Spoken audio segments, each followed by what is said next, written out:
Okay sir. सारे teachers को नमस्कार प्रणाम। और कल टॉपिक चल रहा था प्रधानाध्यापक के गुण। पूरा विस्तृत टॉपिक है आपके कंटेंट में, सिलेबस में, और उसी पर चर्चा आगे रखते हैं जारी। तो एक डेफिनेशन है पीसी रैन की, जैसा कि कल बताया था कि संस्था प्रमुख के रूप में जो प्राचार्य होता है उसके विद्यालय प्रशासन, प्रबंधन, पर्यवेक्षण के साथ साथ सामाजिक नेता के रूप में भी प्राचार्य के उत्तरदायित्व होते हैं। और उन उत्तरदायित्वों का निर्वहन जो है एक प्राचार्य के लिए करना पड़ता है। सारे टीचर्स को प्रणाम। और तो कनेक्ट हो जाइए आप लोग, सभी लोग जल्दी से। तो यहाँ पर एक डेफिनेशन है, और डेफिनेशन है पीसी रैन की, और बहुत इंपॉर्टेंट डेफिनेशन है ये पीसी रैन की। पीसी रैन की डेफिनेशन है रैन। पीसी रैन की डेफिनेशन है, उन्होंने कहा है कि प्रधानाध्यापक जन्मजात तथा निर्मित दोनों होता है। जन्मजात और निर्मित दोनों होता है। तो यहाँ से जो चीज़ निकल कर आती है, जो पहले चर्चा की थी एक बार आप लोगों के साथ, अपटीट्यूड की, अपटीट्यूड की, यहाँ से आपके दो क्वेश्चन तैयार होंगे। तो अपटीट्यूड एक विशेष योग्यता होती है, और व्यक्ति जिस व्यवसाय में निपुणता हासिल कर लेता है या वो आगे चलकर उसमें कामयाब सफल हो सकता है, तो वो अपटीट्यूड कहलाता है। उसकी एक अभिक्षमता या अभिरुचि कहलाती है। तो ये अभिरुचि जो होती है जन्मजात और वातावरण में अर्जित दोनों होती है। तो पीसी रैन का जो स्टेटमेंट है प्रिंसिपल की योग्यता के संदर्भ में, तो ये अपटीट्यूड से रिलेटेड इनका स्टेटमेंट है। ये भी मानते हैं कि जो प्राचार्य होता है, प्राचार्य की जो योग्यता होती है वो जन्मजात और निर्मित दोनों होती है। जन्मजात से तात्पर्य ये होता है कि जो नेता होता है वो कुछ जन्मजात गुण लेकर पैदा होता है। उसका व्यक्तित्व, उसके व्यक्तित्व के आंतरिक गुण, दया, प्रेम, करुणा, नेतृत्व, ये सब आंतरिक गुण हैं जो व्यक्ति को एक कुशल नेता बनाते हैं। साथ ही व्यक्ति के बाह्य गुण होते हैं, उसका रंग, रूप, कद, काठी, आकार, वेशभूषा, ये सब चीज जो जो हैं ये जन्मजात और वातावरण दोनों में रहकर व्यक्ति अर्जित कर लेता है। प्रशिक्षण के द्वारा व्यक्ति जो है वो अपनी कार्यशैली और जो उसकी व्यवसायिक योग्यता होती है, उस व्यवसायिक योग्यता में निपुणता हासिल कर लेता है प्रशिक्षण के द्वारा। और प्रशिक्षण भी दो तरीके से प्राप्त होता है। एक तो हमें औपचारिक प्रशिक्षण हम प्राप्त करते हैं।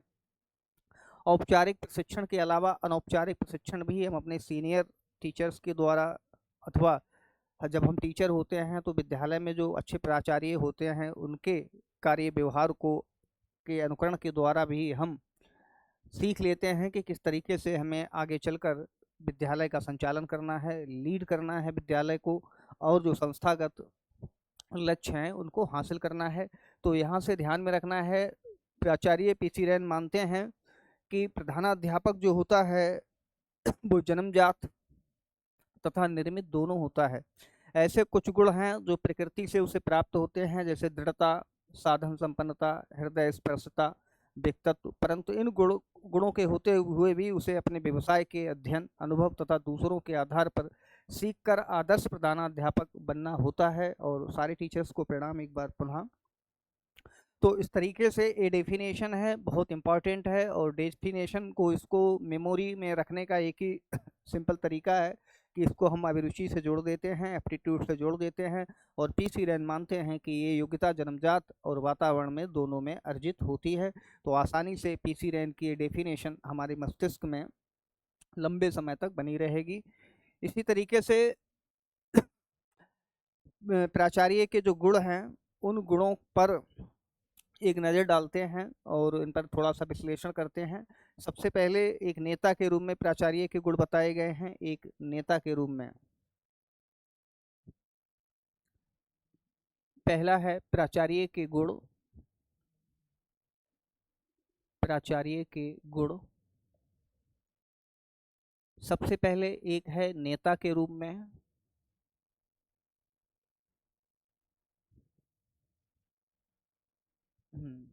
अब यहाँ पर नेता के रूप में तात्पर्य यहाँ पर विद्यालय में हमें सारे टीचर्स और जितने भी कर्मचारी होते हैं उनको लीड करना होता है। और लीड हम तभी कर पाते हैं, तभी हमें एक नेतृत्वकर्ता के रूप में स्वीकार किया जाता है, जब हम अन्य कर्मचारियों अथवा शिक्षकों से कुछ योग्यताओं में विशेष योग्यताएं रखते हैं।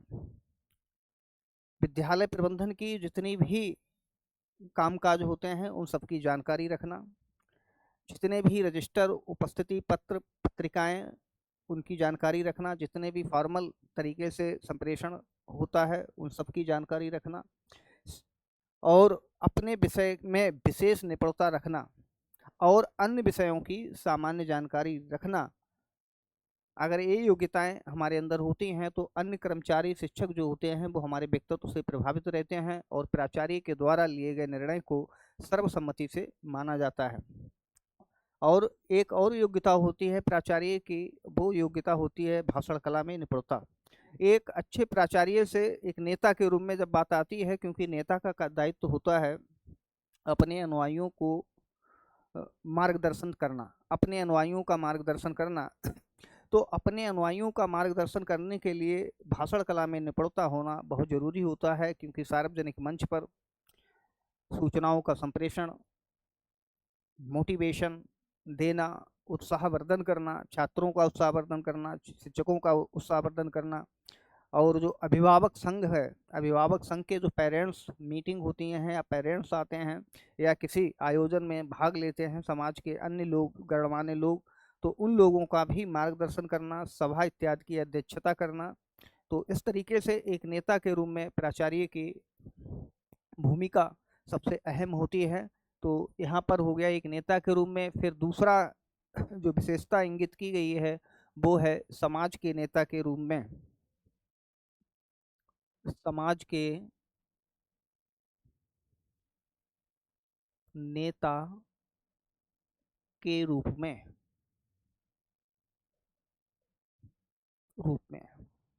प्राचार्य का प्राचार्य का जो कार्य होता है वो न केवल विद्यालय के अंतर्गत होता है, चार दीवारी के अंतर्गत, अपितु प्राचार्य का व्यक्तित्व होता है वो अपने समाज और समुदाय को भी लीड करता है, उनका मार्गदर्शन करता है, एक आदर्श व्यक्ति होता है और समाज में जो सामाजिक समस्याएं होती हैं उन पर समय समय पर विभिन्न माध्यमों से, आयोजनों के माध्यम से, सामाजिक आयोजनों के माध्यम से समाज के नागरिकों का नेतृत्व भी प्राचार्य करता है। तो सामाजिक नेता के रूप में भी प्राचार्य की भूमिका को यहाँ पर इंगित किया गया है। फिर है तीसरा, कुशल संगठनकर्ता के रूप में। कुशल संगठनकर्ता के रूप में, कुशल संगठन कर्ता के रूप में। अब कुशल संगठनकर्ता से तात्पर्य होता है कि पहले तो विद्यालय में, जब हम विद्यालय के संदर्भ में बात करते हैं तो मानवीय संसाधनों के बीच में समन्वय बनाए रखना, और मानवीय संसाधनों के साथ साथ विद्यालय में छात्रों से संबंधित जो समस्याएं होती हैं उनका निदान भी प्राचार्य को तलाशना होता है, और भौतिक संसाधनों का भी संगठन और प्रबंधन करना प्राचार्य की महत्वपूर्ण भूमिका होती है। तो संगठन दो आधार पर हो सकता है, एक मानवीय संगठन, यानी कि जितनी भी हमारी यूनिट हैं टीचर्स की, कर्मचारियों की, उनके बीच एक स्वस्थ वातावरण बनाए रखना, ताकि विद्यालय में किसी प्रकार का मनमुटाव या अन्य प्रकार का कोई तनाव ना हो, अंतर्द्वंद ना हो क्रिएट, जिससे विद्यालय के संचालन में दिक्कत खड़ी हो या संस्थान जो है अपने वांछित लक्ष्यों से विमुख हो जाए। तो इस तरीके से एक संगठनकर्ता के रूप में भी प्राचार्य की भूमिका बहुत महत्वपूर्ण होती है।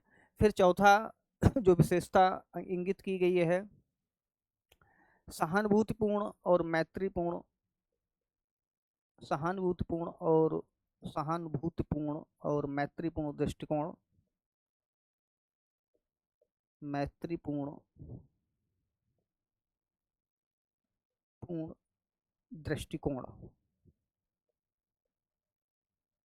सहानुभूतिपूर्ण व्यवहार रखना है कर्मचारियों के साथ और मैत्रीपूर्ण ढंग से सभी के साथ व्यवहार रखना है। किसी आधार पर, क्षेत्र के आधार पर, धर्म के आधार पर या जेंडर के आधार पर या जाति के आधार पर किसी प्रकार का कोई पूर्व धारणा से ग्रसित होकर किसी व्यक्ति के साथ भेदभाव नहीं करना है। ये प्राचार्य का सबसे महत्वपूर्ण विशेषता होती है, तभी हम ठीक प्रकार से संगठन बनाए रख पाते हैं और संस्थान को एक यूनिट, एक टीम वर्क के रूप में स्थापित कर पाते हैं। तो ये बहुत महत्वपूर्ण है। इसके बाद पांचवी जो विशेषता बताई है शिक्षा शास्त्रियों ने, वो है आदर्श चरित्र।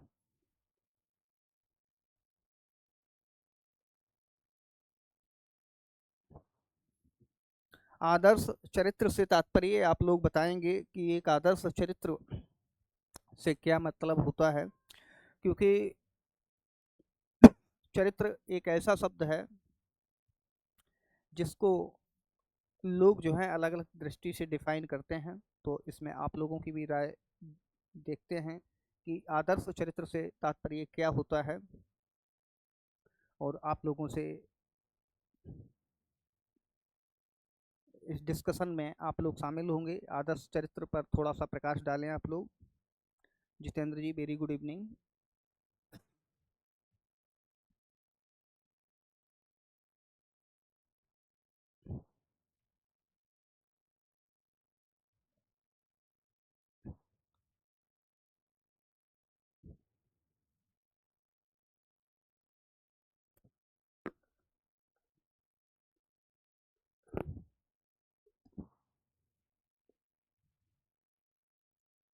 Rajendra sir, very good evening. सारे टीचर्स को गुड इवनिंग।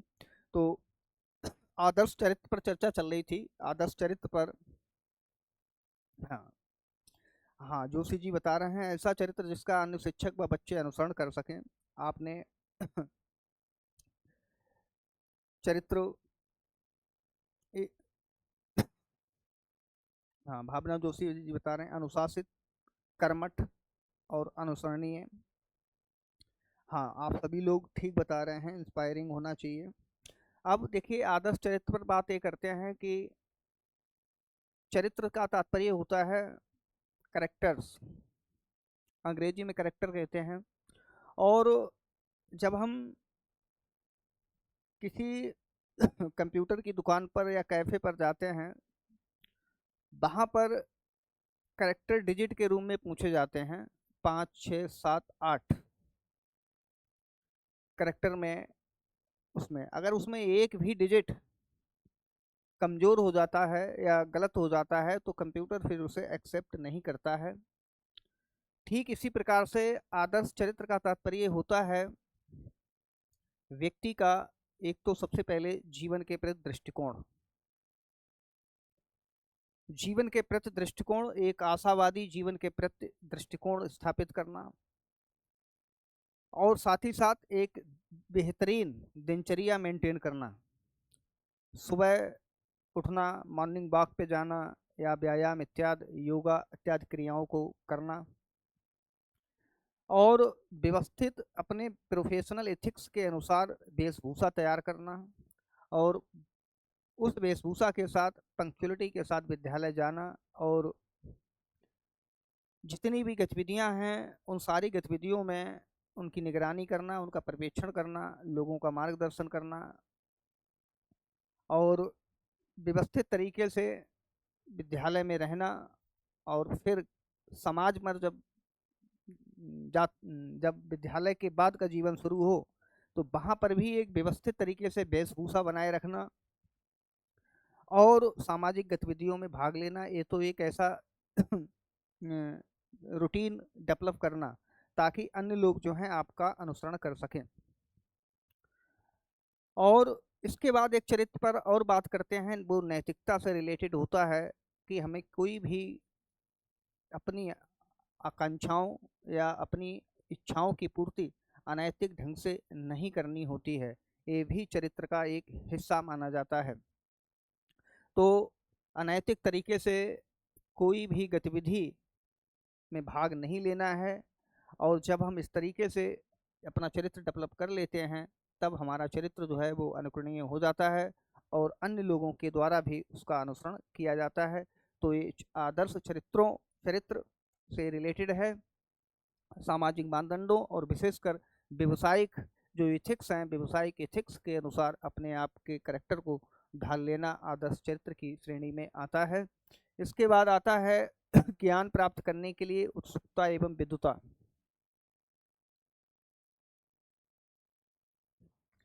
देखिए, शिक्षक जो प्राचार्य होता है उसके लिए हमेशा जो नवो इनोवेशन होते हैं, नवाचार होते हैं, अनुसंधान होते हैं, उनमें अपनी रुचि बनाए रखना और अवकाश के समय में भी महापुरुषों की या प्रोफेशनल एथिक्स से रिलेटेड पुस्तकों का अपने पास रखना, अपने ऑफिस में रखना और समय समय पर उसको थोड़ा बहुत पढ़ते रहना, ताकि अन्य जो शिक्षक हैं उनको ऐसा लगे कि प्रिंसिपल जो हैं अभी भी पढ़ते हैं, महापुरुषों की किताबें पढ़ते हैं, प्रोफेशनल एथिक्स पढ़ते हैं। तो इस तरीके से जब हम रुचि अपनी प्रदर्शित करते हैं तो न केवल शिक्षक अभिप्रेरित होते हैं, अपितु छात्र भी उससे अभिप्रेरित होते हैं और अनुशासित जीवन यापन का करना सीख जाते हैं। तो इस तरीके से रुचि प्रदर्शित करना है, भले ही आप अंदर से आपकी इच्छा ना हो, लेकिन जब हम प्रोफेशन के क्षेत्र में विद्यालय में जितने समय तक रहेंगे वहाँ पर हमें सभी क्रियाएं जो स्वस्थ क्रियाएं हैं, खेल कूद है, व्यायाम है और पठन पाठन से संबंधित है, वहाँ पर रुचि जरूर प्रदर्शित करना है। क्यों, हो सकता है कि आप कोई पाठ्य सहगामी क्रिया हो रही है, क्रिकेट में आपकी रुचि नहीं है लेकिन छात्र खेल रहे हैं, तो उनको थोड़ी देर अगर आपने देख लिया तो छात्र बड़े उत्साह से देखते हैं, उन्हें लगता है कि प्राचार्य को भी इसमें रुचि है, तो उस बच्चे की जो पोटेंशियल एबिलिटी है वो बाहर निकल कर आ सकती है। तो इस तरीके से हमें रुचि प्रदर्शित जरूर करनी होती है। फिर इसके बाद कुशल वक्ता। भारतीय परिप्रेक्ष्य में कुशल वक्ता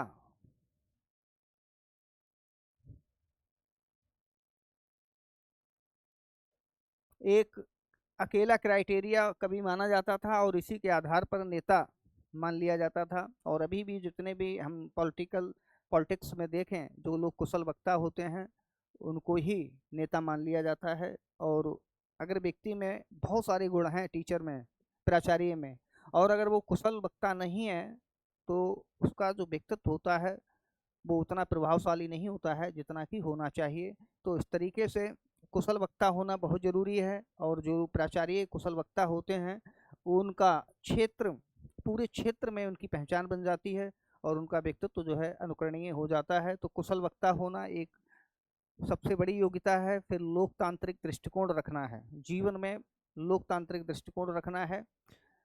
लोकतंत्र केवल सिस्टम में ही नहीं है, राजनीतिक पद्धति ही नहीं है, लोकतंत्र शिक्षा में भी है और परिवार में भी लोकतंत्र है और जीवन समाज में भी लोकतांत्रिक दृष्टिकोण को अब अपनाया जाता है। और संविधान ने नागरिकों को जितने भी उनके मौलिक अधिकार दिए हैं उन अधिकारों का, उन लोगों के व्यक्तित्व का सम्मान करना, ताकि हम लोकतांत्रिक पद्धति के अनुसार जीवन यापन कर सकें। तो लोकतांत्रिक दृष्टिकोण का विकास जरूरी है। और एक ओपन दृष्टिकोण रखना है, खुला दृष्टिकोण, सबके विचारों को सम्मान देना है, सबकी सुनना है और किसी भी एक विचारधारा का समर्थन नहीं करना होता है। जब हम शिक्षा के क्षेत्र में होते हैं, सभी प्रकार की विचारधाराओं को हमें आदर भाव से देखना है, तभी जो है हम लोकतांत्रिक तरीके से शासन संचालन कर सकते हैं। इसके बाद न्यायप्रियता और निष्पक्षता, ये अलग महत्वपूर्ण गुण है। न्यायप्रियता और निष्पक्षता जिस व्यक्ति में होती है वो नेता के रूप में सभी के द्वारा स्वीकार्य होता है। फिर आत्मविश्वास और आत्मसंयम, हमेशा कॉन्फिडेंस रहना है और विद्यालय में कभी भी चेहरे पर तनाव नहीं रखना है, क्योंकि जब प्राचार्य तनाव में होता है तो विद्यालय पर उसका नेगेटिव इम्पैक्ट पड़ता है। जिस तरीके से परिवार में अगर परिवार का मुखिया हमेशा तनाव में रहता है तो परिवार के अन्य लोग जो होते हैं उनके चेहरे पर भी स्ट्रेस देखा जा सकता है। ठीक इसी प्रकार से विद्यालय के अंतर्गत आपकी पर्सनल समस्याएं हो सकती हैं, फैमिली से रिलेटेड हो सकती हैं, स्वयं से रिलेटेड हो सकती हैं, लेकिन विद्यालय में जब आप चेयर पर होंगे उस समय आपको अपने चेहरे पर किसी प्रकार का स्ट्रेस, तनाव वो प्रदर्शित नहीं करना है, उस पर आत्मसंयम रखना है। प्रभावशाली व्यक्तित्व मेंटेन करना है। एथिक्स के अनुसार, जो प्रोफेशनल एथिक्स हैं, उन एथिक्स के अनुसार वेशभूषा रखना है। और कहा भी जाता है एक टीचिंग एथिक्स में कि dress address and behave like the teacher like the teacher. शिक्षक या प्राचार्य का पहला कार्य यहाँ से ही संपन्न होता है व्यक्तित्व का। सबसे पहले ड्रेस, उसकी वेशभूषा, और वेशभूषा के बाद दूसरा एड्रेस अर्थात उसका संबोधन। कितने प्रभावशाली तरीके से वो बात करता है लोगों से। तो एड्रेस का मतलब यहाँ पर संबोधन है, बातचीत करने के तौर तरीके से है। और फिर बिहेव, एक शिक्षक का बिहेव जो होता है वो मार्गदर्शन, पथ प्रदर्शक और गाइड और परामर्शदाता का होता है। तो इस तरीके से न केवल हमें छात्र और शिक्षकों के साथ एक सौम्य व्यवहार करना है, तो अपितु समाज के अन्य लोगों के साथ भी बहुत सौम्यता और शिष्टता के साथ व्यवहार करना होता है। फिर है व्यवसायिक ज्ञान, और व्यवसायिक ज्ञान भी बहुत महत्वपूर्ण होता है। हमें अपने व्यवसाय के क्षेत्र में संपूर्ण जानकारी रखनी होती है। सरकार और शिक्षा के अभिकरणों के द्वारा समय समय पर कौन कौन से नियम, अधिनियम या सर्विस रूल्स बनाए जाते हैं, उनसे अपडेट रहना पड़ता है। तो इस तरीके से व्यवसायिक ज्ञान जरूरी है। विषयगत ज्ञान, एक अच्छे प्राचार्य से आशा की जाती है कि वो अपने विषय का ज्ञाता हो और अन्य विषयों की सामान्य जानकारी उसको होनी चाहिए। और साथ साथ अब तो जो अन्य विकरण हैं, जैसे कंप्यूटर, ईमेल करना, ग्रुप बनाना, टाइपिंग कर लेना थोड़ी बहुत, या जानकारी रखना, कंप्यूटर संचालन की जानकारी रखना, स्मार्ट टीवी को ऑपरेट करने की जानकारी रखना, और जो अब शिक्षा के क्षेत्र में जो डिजिटल जितने भी उपकरण आ रहे हैं उन सब का प्रशिक्षण अब प्राचार्य से एक्सपेक्टेड है, और प्राचार्य को ये प्रशिक्षण लेना पड़ता है। फिर अगला है मानवीय संबंध स्थापित करने की क्षमता। मानवीय संबंध जो है वो हम कैसे स्थापित करेंगे, इस पर एक विशेष चर्चा आप लोगों के साथ की थी। इंटरपर्सनल स्किल्स के द्वारा हम मानवीय संबंध स्थापित करते हैं और लोगों के साथ मधुर व्यवहार करते हैं। उसके बाद आता है कर्तव्यपरायणता। और कर्तव्यपरायणता है, वस्तुनिष्ठता है, ये जीवन के अंग होते हैं। अब बात करते हैं कि विद्यालय में प्रधानाध्यापक के उत्तरदायित्व क्या क्या होते हैं, कौन कौन से कार्य करने पड़ते हैं विद्यालय में प्रधानाध्यापक के लिए। तो इसमें सबसे पहले एस.एन. मुखर्जी को देखते हैं। एस.एन. मुखर्जी की ये डेफिनेशन है, याद रखना है। प्रधानाध्यापक के बहुत से कर्तव्य तथा दायित्व हैं, जो कि राज्य के शिक्षा विभाग, हाई स्कूल के शिक्षा बोर्ड, शिक्षालय के सचिव, स्थानीय लोक समाज, शिक्षक वर्ग तथा शिक्षालय में आने वाले छात्रों से संबंधित होते हैं। तो इतने उत्तरदायित्व एस.एन. मुखर्जी ने बताए हैं। Doctor SN. मुखर्जी ने एस.एन. मुखर्जी ने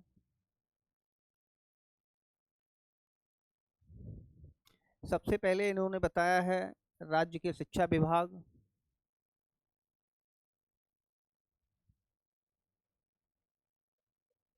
शिक्षा विभाग से अपडेट रहना है।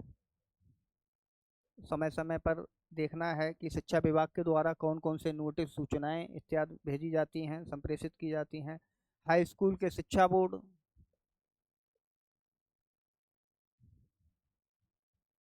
हाई स्कूल के शिक्षा बोर्ड और शिक्षालय के सचिव,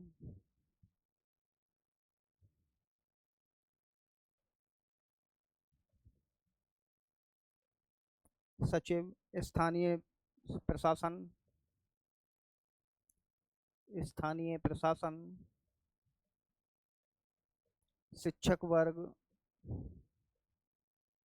शिक्षक वर्ग तथा समाज के अन्य लोगों के साथ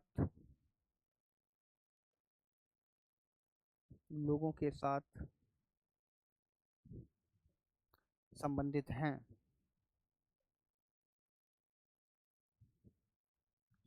हैं। तो एस एन मुखर्जी ने पूरे प्रोफेशनल कार्य होते हैं प्रधानाध्यापक के, वो सारे कार्य जो हैं अपनी इस डेफिनेशन में बताए हैं। तो ये आपको ध्यान रहेगा, क्योंकि ये कार्य जो हैं इस तरीके से इन्होंने बताए हैं, तो ये आप इसे भूलेंगे नहीं। और इसको मेमोरी में रखने का एक सिंपल तरीका यही है कि जितने भी राज्य के शिक्षा बोर्ड, हाई स्कूल बोर्ड, विद्यालय के सचिव, शिक्षालय के स्थानीय प्रशासन, इन सबसे रिलेटेड जो डेफिनेशन आएगी तो ध्यान में रखना है। एस एन मुखर्जी ने ये कार्य बताए हैं प्रधानाध्यापक के। अब विद्यालय में एक नेता के रूप में जो कार्य बताए थे, उत्तरदायित्व हैं, तो उन उत्तरदायित्वों पर देख लेते हैं। विद्यालय में कौन कौन से उत्तरदायित्व हैं जो प्राचार्य के लिए उन उत्तरदायित्वों का निर्वाह करना पड़ता है। तो उनमें सबसे पहले हैं शिक्षण कार्य से रिलेटेड। शिक्षण कार्य से रिलेटेड इन्होंने पहला है अनुशासन बनाए रखने में सहायता करना। अनुशासन बनाए रखने में सहायता करना और अन्य शिक्षकों के लिए प्रेरणा प्रदान करते रहना, ये पहला है शिक्षण कार्य से रिलेटेड। दूसरा है पाठ्यक्रम संबंधी उत्तरदायित्व। अब यहाँ पर पाठ्यक्रम से संबंधित प्रधानाध्यापक के जो उत्तरदायित्व होते हैं वो एक तो यह है कि अगर सरकार के द्वारा या किसी एजेंसी के द्वारा पाठ्यक्रम का रिवीजन हुआ है तो उस रिवाइज पाठ्यक्रम से अपडेट रखना और शिक्षकों को बताना कि पाठ्यक्रम रिवाइज हुआ है। इसके बाद विद्यालय में कौन को जो पाठ्यक्रम है उसका संचालन होता है, विभिन्न विषयों का शिक्षण होता है। तो समय समय पर अपने शिक्षकों से उनकी निगरानी करते रहना, उनसे पूछते रहना कि परीक्षाओं के हिसाब से जो अब परीक्षाएं सतत व्यापक मूल्यांकन का सरकार फोकस कर रही है, तो समय समय पर वीकली टेस्ट हो सकते हैं, मंथली टेस्ट हो सकते हैं, हाफ ईयरली एग्ज़ाम हो सकते हैं। तो एग्ज़ाम के आधार पर समय समय पर पाठ्यक्रम की जांच पड़ताल करते रहना कि अध्यापक जो है ठीक प्रकार से जो कंटेंट है, पाठ्यक्रम है, वो संचालित कर रहे हैं या नहीं कर रहे हैं। तो ये पाठ्यक्रम से संबंधित कार्य हैं प्राचार्य के। और ये सब नैतिक जिम्मेदारी होती है प्राचार्य के, और प्राचार्य ही इसका क्रेडिट लेता है। अगर शिक्षक ठीक प्रकार से कार्य करते हैं तो उसका भी क्रेडिट प्राचार्य के पास होता है, और शिक्षक ठीक प्रकार से पाठ्यक्रम पूरा नहीं कराते हैं विद्यालय में तो उसका क्रेडिट भी प्राचार्य के पास जाता है। असफलता का क्रेडिट भी प्राचार्य के पास जाता है, वही जिम्मेदार होता है। फिर पाठ्य सहगामी क्रियाएं संबंधी उत्तरदायित्व। पाठ्य सहगामी क्रियाएं जो हैं समय समय पर इनका आयोजन करते रहना चाहिए, रोस्टर तैयार कर लेना चाहिए कि साप्ताहिक होंगी, मंथली होंगी, और उसमें समय का भी ध्यान रखना होता है। और एक मनोवैज्ञानिक नियम भी है कि पाठ्य सहगामी क्रियाएं आप लोगों से ही पूछते हैं। मैंने प्रिंसिपल मेन कोर्स में बताया भी था कि पाठ्य सहगामी क्रियाएं कब कराएं, विद्यालय समय में ही या विद्यालय समय के बाद। यहाँ से क्वेश्चन पूछा जाता है।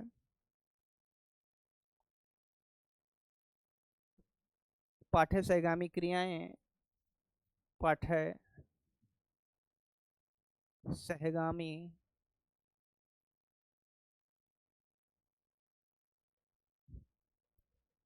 क्रियाओं का आयोजन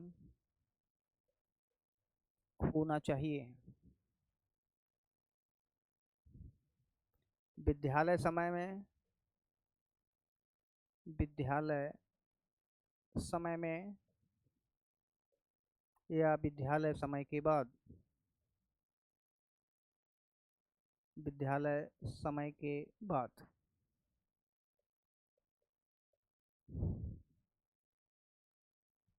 हाँ, विद्यालय समय में बिल्कुल राइट आंसर आप लोगों ने बताया है कि विद्यालय समय पर ही रोस्टर के अनुसार एक एक पूरी सूची बना लेते हैं, और उस सूची में भी समय काल के हिसाब से हम पाठ्य सहगामी क्रियाओं को सूचीबद्ध करते हैं और कब करानी है, तो एक पूरी व्यवस्थित प्रक्रिया रहती है और विद्यालय समय में ही पाठ्य सहगामी क्रियाओं का आयोजन कराना चाहिए और निश्चित रूप से कराना चाहिए, क्योंकि पाठ्य सहगामी क्रियाएं जो होती हैं ये छात्र में न केवल अनुशासन विकसित करती हैं अपितु सामाजिक जीवन के लिए बच्चों को तैयार करती हैं और विद्यालय को एक लघु समाज के रूप में विकसित करने का अवसर प्रदान करती हैं। तो पाठ्य सहगामी क्रियाएं जो हैं ये बहुत महत्वपूर्ण हैं। इसीलिए राष्ट्रीय शिक्षा नीति 2020 में पाठ्य सहगामी क्रियाओं को अब मूल विषय वस्तु के साथ ही जोड़ दिया गया है। ऐसा कहा गया है शिक्षा नीति में कि अब पाठ्य सहगामी क्रियाएं जो हैं वो अलग से गैर संज्ञानात्मक क्षेत्र के अंतर्गत इनको नहीं रखा जाएगा, अपितु पाठ्य सहगामी क्रियाओं को संज्ञानात्मक जो कंटेंट है उस कंटेंट में ही, पाठ्यक्रम में ही पाठ्य सहगामी क्रियाओं को शामिल किया जाएगा, ताकि ये निश्चित रूप से व्यवस्थित रूप से ये आयोजित की जाए, ताकि बालक जो है एक नागरिक बन सके, सामाजिक नागरिक बन सके और सामाजिक जीवन के लिए वो तैयार हो सके। फिर अगला जो गुण है प्राचार्य का, शिक्षकों के साथ संबंध। शिक्षकों के साथ संबंध जो हैं फॉर्मल औपचारिक संबंध हमें रखने होते हैं। व्यवसायिक जो एथिक्स होते हैं उस एथिक्स के आधार पर हमें संबंध रखने हैं। अगर हमारा कोई रिलेटिव टीचर भी है या पत्नी टीचर है, आप प्रिंसिपल हैं या पत्नी प्रिंसिपल है और पति टीचर हैं, तो विद्यालय प्रांगण में वहाँ पर हमें वो अपने फैमिली संबंध प्रदर्शित नहीं करने हैं। हमें जो फॉर्मल संबंध होते हैं अन्य जैसे शिक्षकों के साथ हमारे जो कर्तव्य जुड़े हुए हैं, संबंध जुड़े हुए हैं, उन्हीं संबंधों के अनुसार हमें विद्यालय का संचालन करना है। वहाँ पर हमें अपने पारिवारिक संबंधों को भूल जाना है और बिल्कुल प्रोफेशनली तरीके से बातचीत करना है, सम्मान के साथ, आदर के साथ। तो इस तरीके से जो संबंध होंगे वो औपचारिक और व्यावसायिक एथिक्स के अनुसार संबंध होंगे और पद और प्रोटोकॉल का भी ध्यान रखना है। ऐसा बहुत सी जगह होता है कि पत्नी प्रिंसिपल होती हैं और टीचर पति जो है शिक्षक हो सकता है, तो वहाँ पर प्रोटोकॉल के अनुसार हमें सारी निर्वाह करना है जिम्मेदारियों को। वहाँ पर हमारे कोई फैमिली संबंध नहीं रखे जाएंगे। तो इस तरीके से संबंध महत्वपूर्ण है। इसके बाद छात्रों के साथ संबंध। अब वर्तमान समय में छात्रों के साथ संबंध जो है समय समय पर बदलते रहते हैं। अब बाल केंद्रित शिक्षा प्रणाली है, तो यहाँ पर छात्रों के एक सुविधादाता के रूप में शिक्षक को परिभाषित किया गया है कि शिक्षक जो है वो एक सुविधादाता है, सुविधादाता के रूप में कार्य करेगा। छात्र केंद्रित वो विद्यालय हैं, तो छात्रों की प्रमुखता है। तो एक पथ प्रदर्शक, मित्र और सुविधादाता के रूप में आप छात्रों के साथ संबंध रखेंगे। और पहले गुरुकुल प्रणाली में पिता तुल्य जो संबंध थे, अब वहाँ पर मॉडिफिकेशन हुआ है। अब आपको सुविधादाता, पथ प्रदर्शक, मित्र की तरह छात्रों के साथ संबंध रखने हैं। और इसके बाद आता है अभिभावकों के साथ संबंध। अभिभावकों के साथ क्या क्या आपके कर्तव्य हैं उन पर भी थोड़ी चर्चा करते हैं। अभिभावकों के साथ जब संबंध अच्छे होते हैं और समय समय पर उनके साथ बातचीत होती रहती है, तो एक तो बच्चे की प्रगति का ज्ञान माता पिता को भी होता रहता है कि हमारा बच्चा की प्रगति कितनी चल रही है, क्योंकि समय समय पर बातचीत होती है शिक्षकों और प्राचार्यों से अभिभावक की, तो अभिभावकों को बच्चों की प्रगति का ज्ञान प्राप्त होता है।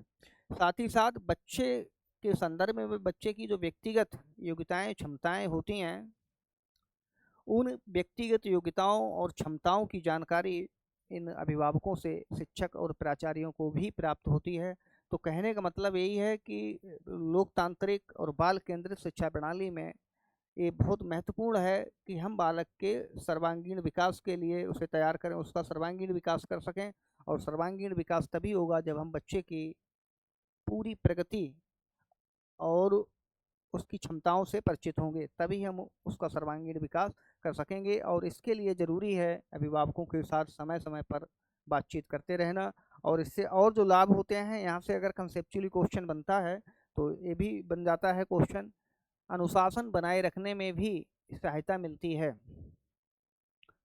दूसरा, छात्रों की प्रगति अभिभावकों तक पहुंचाने में इससे मदद मिलती है। तो यहाँ से क्वेश्चन ज़रूर पूछा जाता है, तो ध्यान में रखना है, अभिभावकों के साथ संबंध बहुत महत्वपूर्ण है। इसके बाद आता है प्रधानाध्यापक और समाज। प्रधानाध्यापक और समाज।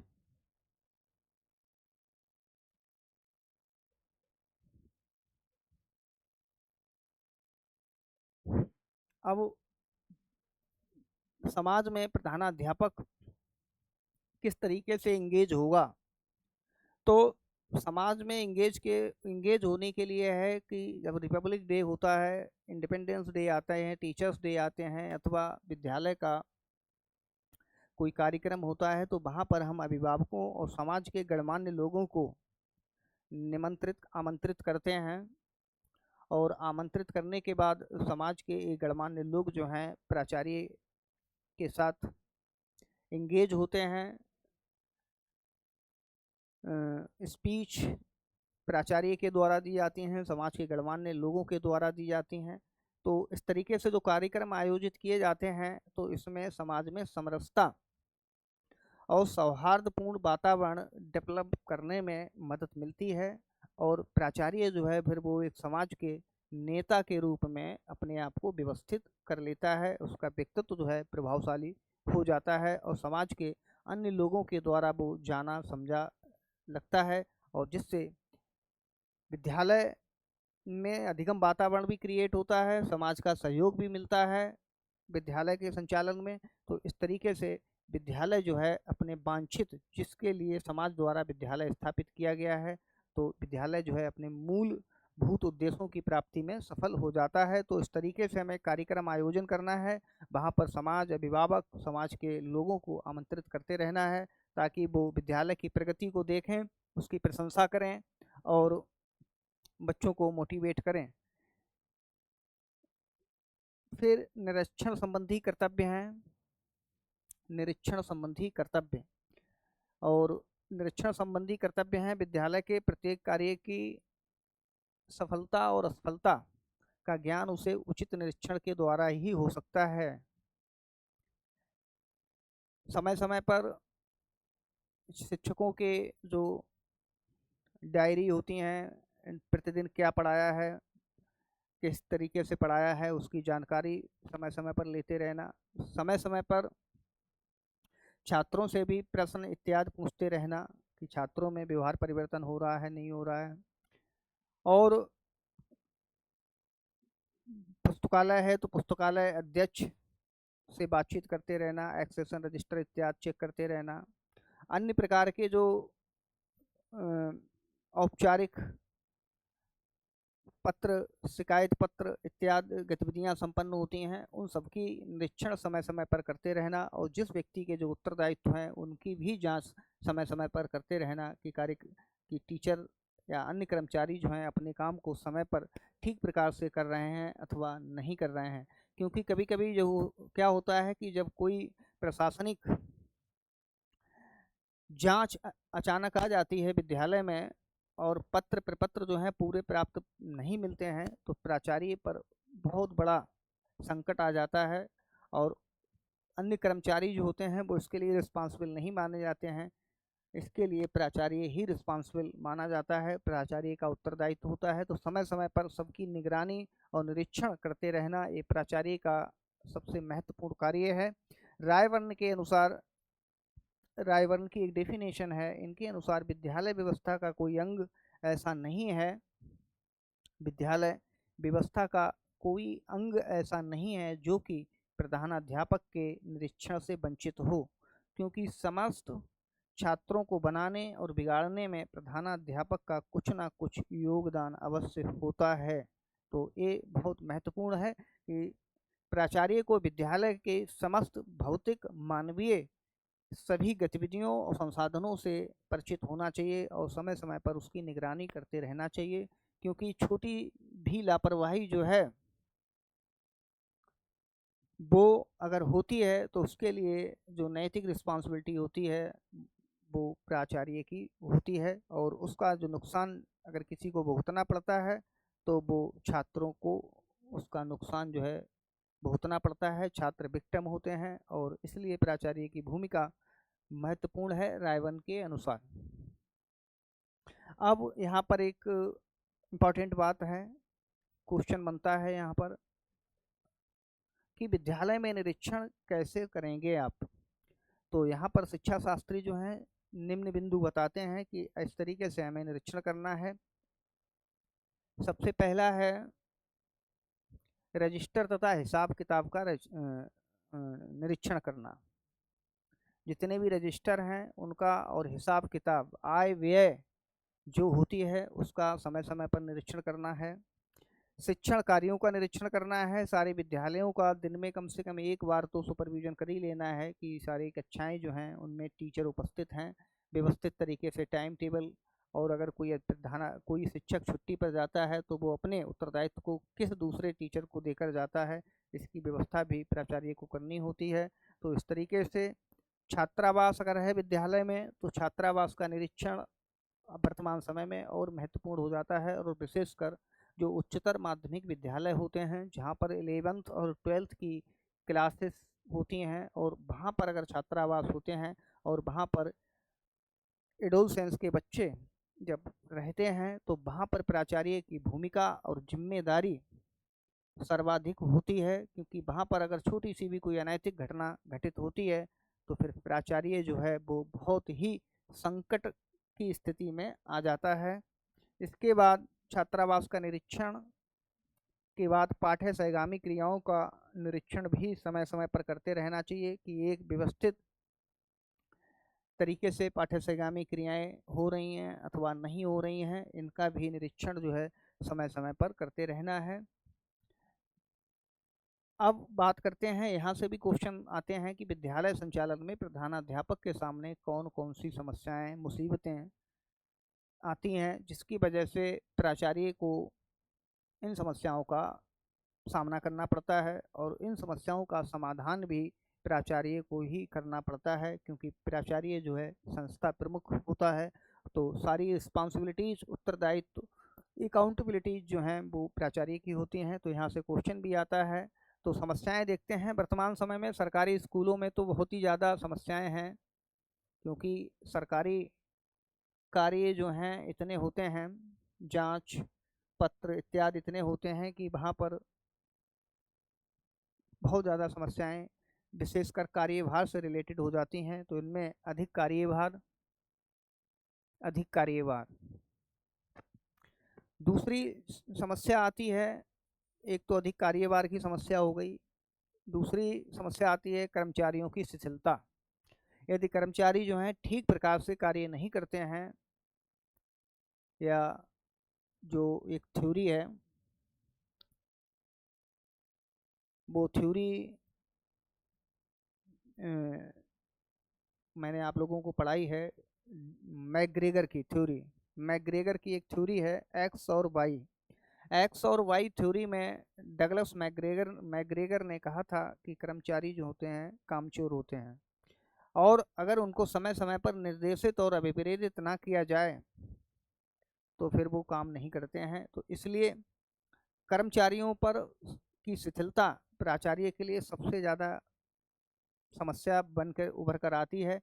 इसलिए प्राचार्य को बहुत अच्छे तरीके से अंतर्वैयक्तिक संबंधों को बनाते हुए सारे निरीक्षण और पर्यवेक्षण समय समय पर करते रहना चाहिए, ताकि वो कर्मचारी जो हैं वो शिथिलता को त्याग दें अपनी।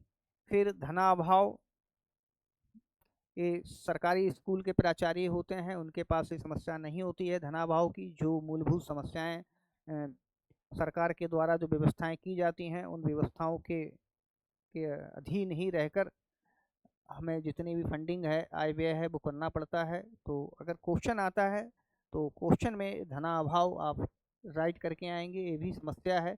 भले ही प्राचार्य की समस्या नहीं है सरकारी कॉलेज में, लेकिन सरकार की समस्या है। सरकार के पास इतना पैसा नहीं है। 6% केंद्रीय बजट के खर्च करने की बात सभी शिक्षा नीतियों में कही गई है। कोठारी आयोग में 6% की बात की गई है। राष्ट्रीय शिक्षा नीति 1968 में की गई, 1986 में 6% की बात की गई, फिर राममूर्ति कमीशन समिति आई। हाँ, राइट बात है आपकी। कर्मचारी की सबसे बड़ी समस्या है सरकारी स्कूलों में। मैंने अभी 8-10 दिन ब्लॉक टीचिंग का निरीक्षण किया था, तो मैं देखता था वहाँ पर उच्च प्राथमिक स्कूल था कक्षा 6 से 8 तक की, वहाँ के जितने टीचर थे वो पूरे दिन रिकॉर्ड मेंटेन करने पे ही रहते थे। तो ये समस्याएं हैं, ये समस्याएं धनाभाव के कारण ही हैं। स्कूलों में अभी भी पर्याप्त संख्या में कर्मचारी नहीं है, टीचर नहीं है, और ये धनाभाव के कारण है। और यहाँ से जो क्वेश्चन पर चर्चा कर रहे थे, कोठारी आयोग 1964-66, राष्ट्रीय शिक्षा नीति जो भारत की पहली शिक्षा नीति भी कही जाती है 1968, उसमें राष्ट्रीय शिक्षा नीति 1986, फिर राममूर्ति समिति 1992, और फिर राष्ट्रीय शिक्षा नीति 2020। जितनी भी राष्ट्रीय शिक्षा नीतियां बनी हैं, सारी की सारी शिक्षा नीतियों में यही कहा गया है, आयोग हो शिक्षा नीति हो, कि केंद्रीय बजट का 6% शिक्षा पर खर्च करना है। और कोई भी अभी भी कोई भी गवर्नमेंट जो है 6% के आंकड़े को कभी भी छू नहीं पाई है। तो इस तरीके से धनाभाव है, और ये धनाभाव जो है सरकारी स्कूलों में फर्नीचर, विद्यालय, शौचालय, कर्मचारी, शिक्षक का अभाव, इन सब में देखा जाता है।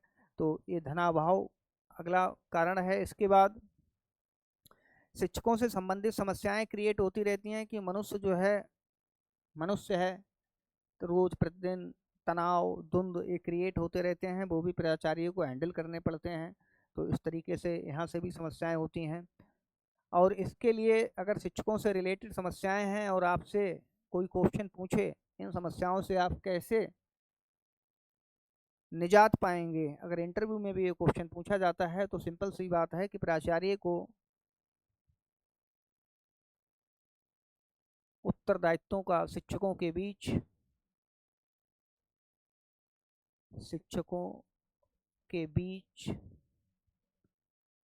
उत्तरदायित्वों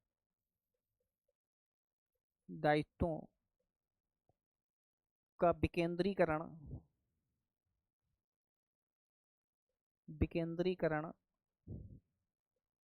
कर देना चाहिए। उत्तरदायित्वों का विकेंद्रीकरण कर देना चाहिए। सबको अपनी अपनी जिम्मेदारी सौंप देना है कि आपको ये काम की अकाउंटेबिलिटी है, आपकी ये जिम्मेदारी है, ये आपकी जिम्मेदारी है। तो फिर कुछ अंतर्द्वंद कुछ हद तक कम किए जा सकते हैं। जब कार्यभार को लेकर शिक्षकों के बीच में अंतर्द्वंद होते हैं, तो वो अंतर्द्वंद यहाँ से समाप्त हो जाते हैं, सबकी जिम्मेदारी हो जाती है। तो इस तरीके से आपका एक इम्पॉर्टेंट क्वेश्चन ये बनता है यहाँ से कि उत्तरदायित्वों का विकेंद्रीकरण हमें कर देना है। फिर अगला आता है छात्रों से संबंधित समस्याएं। छात्रों से संबंधित जो समस्याएं होती हैं, वो समस्याएं जो हैं अनुशासनहीनता से होती हैं। अगर उच्च माध्यमिक स्तर पर हैं, +2 में हैं, 11-12 के बच्चे हैं, तो समस्याएं जो हैं नैतिक अनैतिकता से भी क्रिएट हो जाती हैं। लड़ाई झगड़े होते हैं। पहले तो इंटर कॉलेजों में बहुत लड़ाई झगड़े होते थे और बड़ी बड़ी एज के बच्चे पहुंचते थे। हालांकि अब थोड़ा सा जो इंटर कॉलेज होते हैं वहाँ पर ये जो इस तरीके के जो तत्व हैं वो अब कम देखे जाते हैं, क्योंकि अब 17-18 साल के बच्चे 11th-12th में पहुंच जाते हैं और 12th पास कर लेते हैं। तो इस तरीके से अनुशासनहीनता और विषय से संबंधित भी समस्याएं होती हैं। काउंसलिंग से रिलेटेड समस्याएं क्रिएट हो जाती हैं। 11th-12th में कौन से बच्चे को कौन सा विषय सेलेक्ट करना है, तो काउंसलिंग कैंप भी लगाने पड़ते हैं प्राचार्य के लिए। तो यहाँ से समस्याएं हैं। इसके बाद अन्य समस्याएं भी हैं।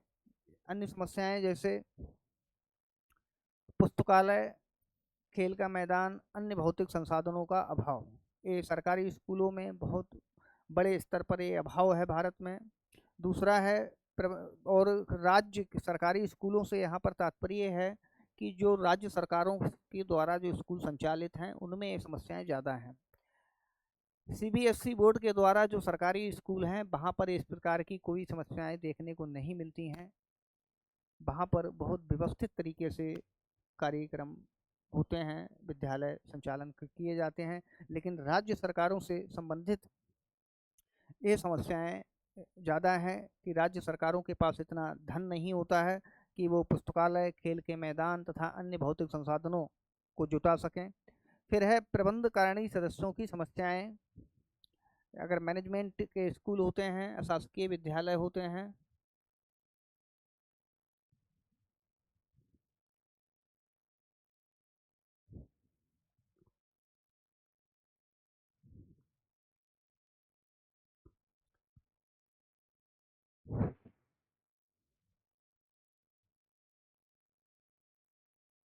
हाँ बिल्कुल सही बताया है कि सबके उत्तरदायित्वों का विकेंद्रीकरण कर दो और उन पर निगरानी रखो, यही प्रिंसिपल का दायित्व होते हैं। प्रबंध कारिणी के सदस्यों की समस्याएं होती हैं जहाँ पर अशासकीय स्कूल होते हैं और अशासकीय स्कूलों की एक पूरी मैनेजमेंट टीम होती है, तो मैनेजमेंट टीम जो है लोगों के साथ दिक्कतें क्रिएट करती है। अपने पसंद के शिक्षकों की नियुक्ति करना, अपने पसंद के प्राचार्य की नियुक्ति करना से रिलेटेड समस्याएं हो सकती हैं।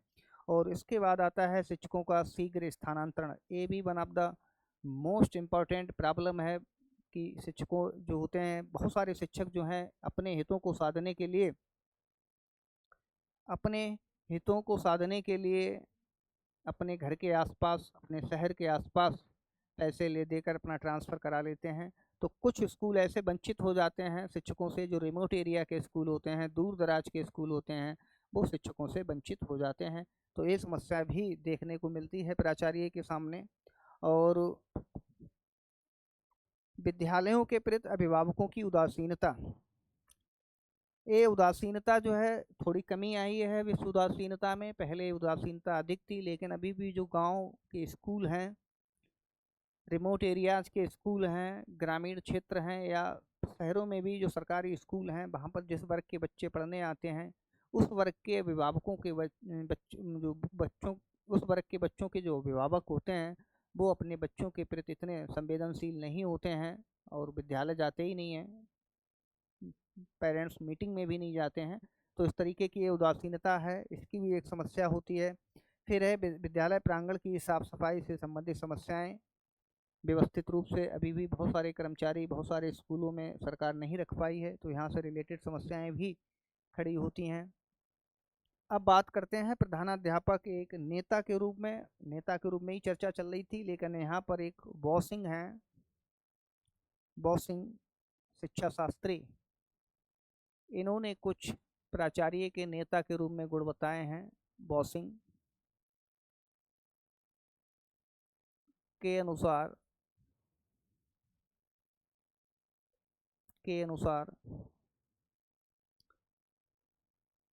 प्राचार्य एज ए लीडर, नेता के रूप में, तो इन्होंने जो गुण बताए हैं, पहला इन्होंने कहा है कि प्रधानाध्यापक के लिए समाज का नेतृत्व करने की क्षमता होनी चाहिए, तभी वह विद्यालय का सामाजिक जीवन से संबंध स्थापित कर सकता है। विदेशी शिक्षा शास्त्री हैं और विद्यालय को लघु समुदाय और लघु समाज के रूप में माना जाता है और एक सामाजिक नेता के रूप में नेतृत्व प्रधानाध्यापक तभी कर पाएगा जब वो विद्यालय और सामाजिक जीवन में कोऑर्डिनेशन, समन्वय स्थापित कर लेगा, तो वो एक सामाजिक नेता के रूप में कार्य कर पाएगा। दूसरा है विद्यालय के सामने नित्य नई समस्याएं आती रहती हैं, प्रभावशाली प्रधानाध्यापक को महत्वाकांक्षी होना चाहिए। ये जितनी भी विशेषताएं हैं ये हमें ध्यान में रखना है, अकॉर्डिंग बॉसिंग के हैं, बॉसिंग के अनुसार हैं, तो बॉसिंग के अनुसार हैं, तो ध्यान में रखना है। इन्होंने कहा है कि प्रधानाध्यापक को महत्वाकांक्षी होना चाहिए। अब यहाँ पर अगर कोई बात पूछा जाएगी कि प्रधानाध्यापक को महत्वाकांक्षी किस संदर्भ में होना चाहिए, क्या पैसे कमाने के संदर्भ में या विद्यालय व्यवस्था को उच्च स्तर तक पहुँचाने में अपने मैक्सिमम प्रयासों के द्वारा, सीमित संसाधनों के द्वारा प्रधानाध्यापक को अपने जो संस्थान के लक्ष्य हैं, जो सरकार के द्वारा निर्धारित लक्ष्य हैं, बच्चों का सर्वांगीण विकास, लोकतांत्रिक नागरिकता का विकास, उनको समाज उपयोगी नागरिक बनाना, व्यावसायिक कुशलता का विकास करना, तो प्रधानाध्यापक जब नैतिक भाव और कर्तव्य निष्ठा के साथ अपने उद्देश्यों को प्राप्त करने की इच्छा रखता है, तो वो उसकी इच्छा है, तो अब हम उसे कहेंगे। इस संदर्भ में अगर उसकी इच्छा है तो इस संदर्भ में प्रधानाध्यापक को निश्चित रूप से महत्वाकांक्षी होना चाहिए। ये बाउसिंग की विशेषता है, बाउसिंग ने ये बताया है प्रधानाध्यापक के लिए। फिर तीसरा इन्होंने बताया है कि प्रधानाध्यापक को शिक्षा के क्षेत्र में विशेषज्ञ होना चाहिए तथा प्रशासनिक क्षमता की उसमें कूट कूट भरी होनी चाहिए। शिक्षा के क्षेत्र में विशेषज्ञता और प्रशासनिक क्षमता होनी चाहिए। और प्रशासनिक क्षमता से तात्पर्य है निर्णय लेने की क्षमता सबसे महत्वपूर्ण होता है। इसीलिए जो निर्णयन होता है, निर्णयन को प्रशासन की आत्मा कहा जाता है। तो ये गुण बताया है। इसके साथ अगला है, उसमें इतनी क्षमता होनी चाहिए कि विभिन्न भिन्न व्यक्तियों से प्रत्यक्ष और अप्रत्यक्ष रूप से संपर्क स्थापित कर सके। एक पॉइंट और है सर।